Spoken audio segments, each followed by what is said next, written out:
வேஸ்ட்டான கேண்டில்ஸ்லேருந்து திரும்பவும் அழகாக பியூட்டிஃபுல்லாக கேண்டில்ஸ் ரெடி பண்ணலாம் எப்படின்னு தெரிஞ்சுக்கணுமா? இந்த வீடியோ பாருங்கள்.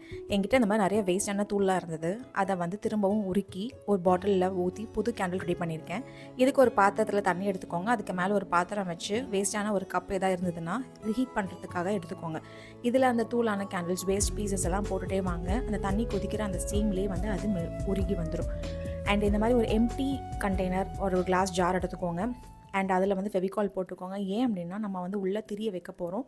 அந்த திரி மூவ் ஆகாமல் இருக்கணும். அதுக்காக ஃபிக்ஸ் பண்ணுறதுக்கு இந்த ஃபெவிகால் போட்டு நம்ம இதை ஃபிக்ஸ் பண்ணிக்கணும். தென் உருக்கின கேண்டில் நம்ம ஊற்றிக்கலாம். ஆக்சுவலி இதில் என்ன ஆச்சுன்னா, எனக்கு இந்த மூடி போட்டு இந்த ஒரு கிண்ணத்தை வச்சு நான் பண்ணேன் இல்லையா, எனக்கு அது சரியாக சீக்கிரமாக மெல்ட் ஆகலை. அதனால் ஸ்ட்ரைட்டாக பாய்லிங் வாட்டர்லேயே என்ன பண்ணிவிட்டேன், இந்த கப்பை வச்சுட்டேன். சீக்கிரமாக எனக்கு உருகிடுச்சு. இதை பாருங்கள், இது அழகாக பியூட்டிஃபுல்லாக உருகிடுச்சு. அதுக்கப்புறம் நீங்கள் அது ஒரு ஜாரில் ஊற்றிக்கலாம். ஒரு 2 to 3 hours அப்படி டிஸ்டர்ப் பண்ணாமல் விட்டுட்டிங்க அப்படின்னா